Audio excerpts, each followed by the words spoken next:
Olá, tudo bem com vocês? Hoje, dia 259 da nossa leitura da palavra em ordem cronológica, nós vamos ler os capítulos 7 ao 9 do livro de Daniel. Vamos à leitura? Capítulo 7. O sonho sobre os 4 animais. No primeiro ano do reinado de Belsazar, rei da Babilônia, Daniel teve um sonho e visões passaram diante de seus olhos quando ele estava deitado em sua cama. Logo depois, ele escreveu o sonho, fazendo um resumo de todas as coisas. Daniel disse: Eu estava olhando durante a minha visão da noite, e eis que os 4 ventos do céu agitavam o grande mar. 4 animais grandes, diferentes um dos outros, subiam do mar. O primeiro era como um leão e tinha asas de águia. Enquanto eu olhava, as suas asas foram arrancadas. Ele foi levantado da terra e posto em pé para que andasse como homem, e foi dada a ele uma mente humana. A seguir, apareceu o segundo animal, semelhante a um urso, o qual se levantou sobre um dos seus lados.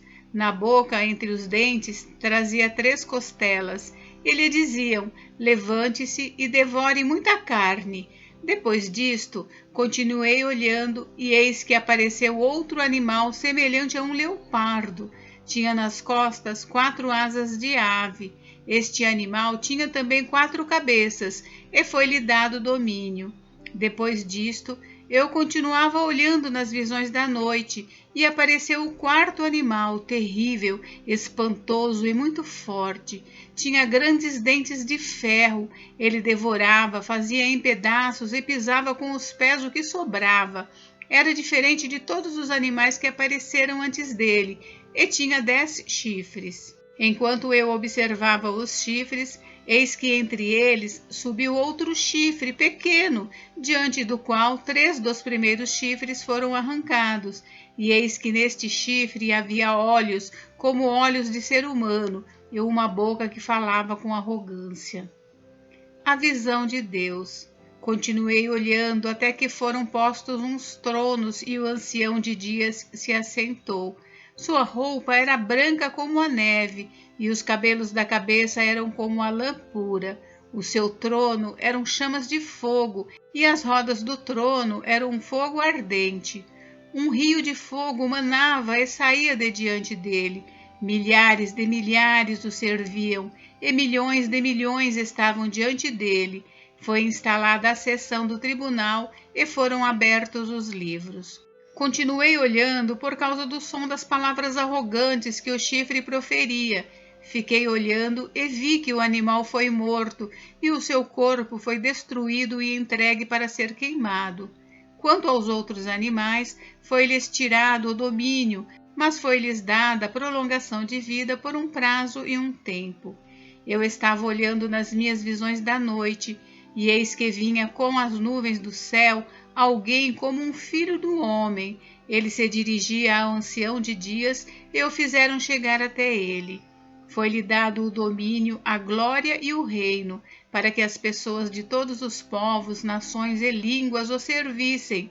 O seu domínio é domínio eterno, que não passará, e o seu reino jamais será destruído. Eu, Daniel, fiquei alarmado, e as visões que passaram diante dos meus olhos me perturbaram. Então, me dirigi a um dos que estavam ali perto e lhe pedi a verdade a respeito de tudo isso. Ele falou comigo e me fez saber a interpretação das coisas. Estes grandes animais que são 4, são 4 reis que se levantarão da terra, mas os santos do Altíssimo receberão o reino e o possuirão para todo sempre, de eternidade a eternidade. Então tive desejo de conhecer a verdade a respeito do 4º animal, que era diferente de todos os outros, muito terrível, cujos dentes eram de ferro, cujas garras eram de bronze, que devorava, fazia em pedaços e pisava com os pés o que sobrava. Também quis saber a respeito dos 10 chifres que ele tinha na cabeça e do outro chifre que subiu, diante do qual caíram 3 chifres, ou seja, aquele chifre que tinha olhos e uma boca que falava com arrogância e que parecia mais forte do que os outros chifres. Enquanto eu olhava, eis que esse chifre fazia guerra contra os santos e estava vencendo. Até que veio o ancião de dias e fez justiça aos santos do Altíssimo, e veio o tempo em que os santos possuíram o reino. Então ele disse: o quarto animal será um quarto reino na terra, que será diferente de todos os outros reinos. Ele devorará toda a terra e a pisará com os pés e a fará em pedaços. Os 10 chifres correspondem a 10 reis, que se levantarão daquele reino.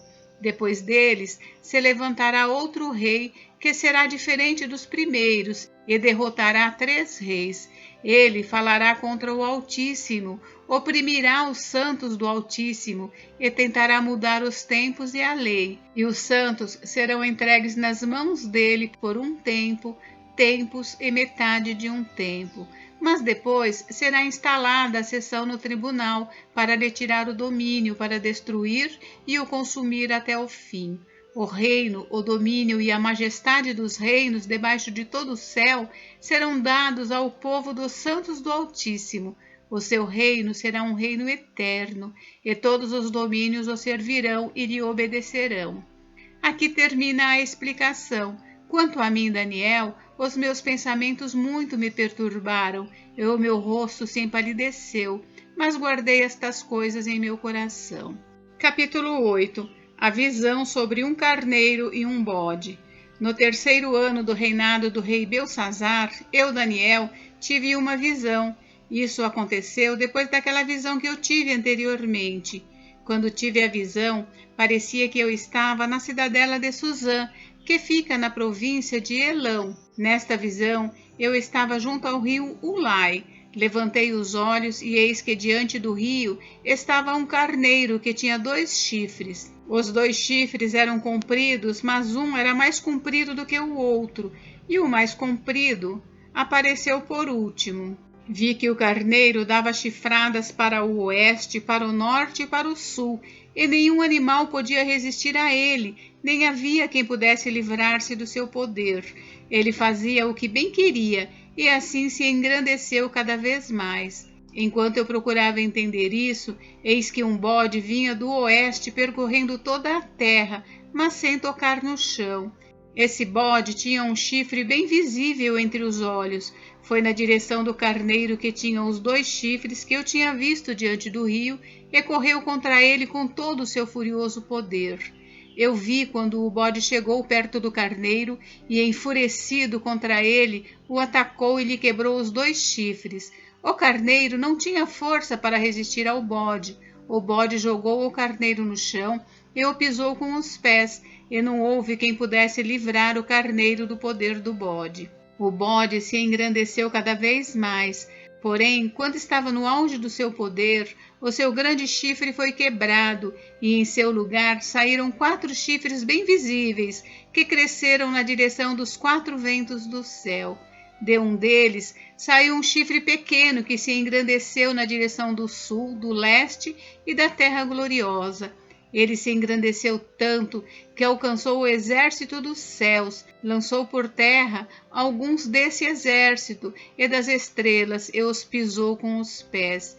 Ele se engrandeceu tanto que chegou a desafiar o príncipe desse exército, tirou dele o sacrifício diário e destruiu o lugar do seu santuário. O exército lhe foi entregue com o sacrifício diário por causa das transgressões, lançou por terra a verdade e tudo o que ele fez prosperou.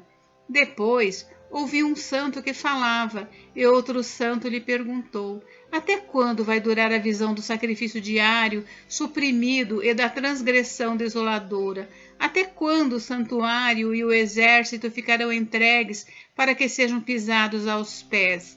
Ele me disse: até 2.300 tardes e manhãs, depois o santuário será purificado.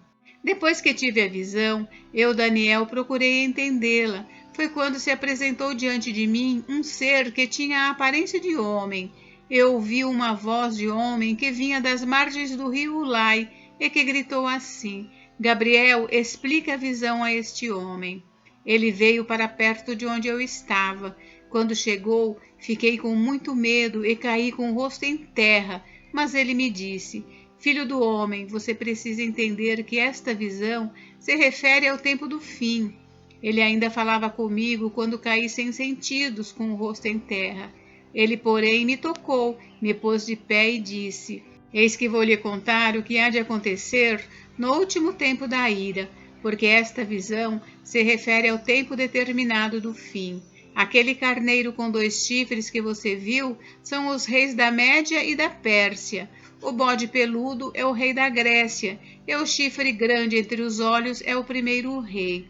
O fato de o chifre ter sido quebrado, levantando-se 4 chifres em lugar dele, significa que 4 reinos se levantarão deste povo, mas não com força igual a que ele tinha. Quando se aproximar o fim destes reinos e as transgressões tiverem chegado ao máximo, surgirá um rei cruel e mestre em intrigas. Grande será o seu poder, mas não por sua própria força. Causará destruições terríveis e prosperará naquilo que fizer. Destruirá os poderosos e o povo santo. Por sua astúcia, fará prosperar o engano. No seu coração, ele se engrandecerá e destruirá muitos que vivem despreocupadamente. Ele se levantará contra o príncipe dos príncipes, mas será destruído sem intervenção humana. A visão das tardes e das manhãs que lhe foi dada é verdadeira, mas guarde a visão em segredo, porque se refere a dias ainda bem distantes. Eu, Daniel, enfraqueci e fiquei doente durante vários dias. Depois me levantei e tratei dos negócios do rei. Fiquei espantado com a visão e não havia quem a entendesse. Capítulo 9. A oração de Daniel pelo povo.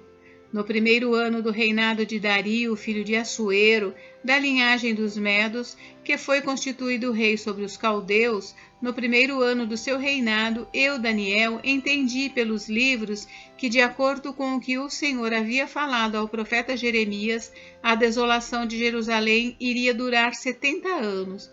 Voltei o rosto ao Senhor Deus para buscar com oração e súplicas, com jejum, vestido de pano de saco e sentado na cinza.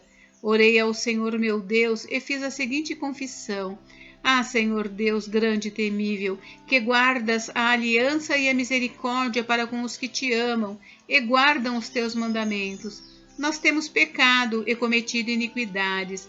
Procedemos mal e fomos rebeldes, afastando-nos dos teus mandamentos e dos teus juízos. Não demos ouvidos aos teus servos, os profetas, que em teu nome falaram aos nossos reis, aos nossos príncipes, aos nossos pais e a todo o povo da terra. A ti, ó Senhor, pertence a justiça, mas a nós cabe o corar de vergonha, como hoje se vê, a saber, aos homens de Judá, aos moradores de Jerusalém, a todo Israel, tanto os de perto como os de longe, em todas as terras para onde os expulsaste, por causa das transgressões que cometeram contra ti. Ó Senhor, a nós pertence o corar de vergonha, aos nossos reis, aos nossos príncipes, aos nossos pais, porque temos pecado contra ti. Ao Senhor nosso Deus pertence a misericórdia e o perdão, pois nos rebelamos contra ele e não obedecemos à voz do Senhor nosso Deus para andarmos nas suas leis que nos deu por meio dos seus servos os profetas. Sim, todo Israel transgrediu a tua lei e se desviou, deixando de ouvir a tua voz.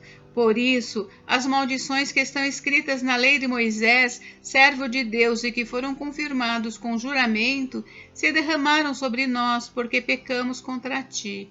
Ele confirmou a sua palavra, que falou contra nós e contra os nossos juízes que nos julgavam, e fez vir sobre nós um grande mal. Nunca antes, debaixo do céu, havia acontecido algo como o que aconteceu com Jerusalém. Como está escrito na lei de Moisés, todo este mal nos sobreveio, mas mesmo assim não temos implorado o favor do Senhor nosso Deus para nos convertermos das nossas iniquidades e nos aplicarmos à sua verdade. O Senhor tinha preparado esse mal e fez cair sobre nós, pois o Senhor nosso Deus é justo em tudo o que faz, e nós não obedecemos a sua voz. Ó Senhor nosso Deus, que tiraste o teu povo da terra do Egito com mão poderosa e adquiriste a fama que tens até o dia de hoje, nós temos pecado e cometido iniquidade. Ó Senhor, Segundo todas as tuas justiças, afasta a tua ira e o teu furor da tua cidade de Jerusalém, do teu santo monte, porque por causa dos nossos pecados e por causa das iniquidades de nossos pais, Jerusalém e o teu povo se tornaram objeto de deboche para todos os que estão ao redor de nós. E agora, ó nosso Deus, ouve a oração e as súplicas do teu servo. Por amor do Senhor, faze resplandecer o teu rosto sobre o teu santuário que está abandonado. Inclina, ó Deus meu, os ouvidos e ouve. Abre os olhos e olha para a nossa desolação e para a cidade que é chamada pelo teu nome. Lançamos as nossas súplicas diante de ti, não porque confiamos em nossas justiças, mas porque confiamos em tuas muitas misericórdias.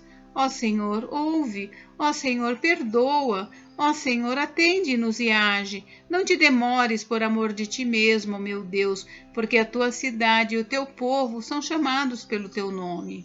A profecia das 70 semanas.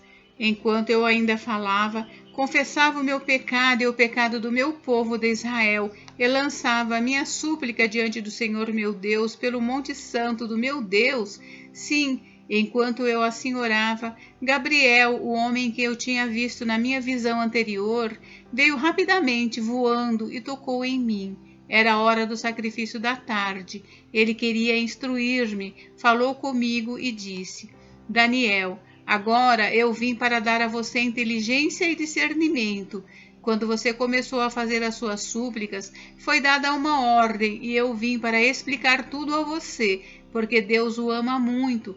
Portanto, preste atenção à mensagem e entenda a visão. 70 semanas estão determinadas para o meu povo e para a sua santa cidade, para acabar com a transgressão, para dar fim aos pecados, para expiar a iniquidade, para trazer a justiça eterna, para selar a visão e a profecia, e para ungir o Santo dos Santos. Saiba e entenda isto. Desde que foi dada a ordem para restaurar e para edificar Jerusalém, até a vinda do ungido, o príncipe, haverá 7 semanas e 62 semanas. As ruas e as muralhas serão reconstruídas, mas será um tempo de muita angústia. Depois das 62 semanas, o ungido será morto e não terá nada. O povo de um príncipe que há de vir destruirá a cidade e o santuário. O seu fim virá com uma inundação. Até o fim haverá guerra e desolações foram determinadas. Ele fará firme aliança com muitos por uma semana. Na metade da semana, fará cessar o sacrifício e a oferta de cereais. Sobre a asa das abominações virá aquele que causa desolação, até que a destruição que está determinada seja derramada sobre ele. Gente, encerramos por hoje, mas amanhã tem mais. Fiquem com Deus. Deus abençoe vocês. Até amanhã.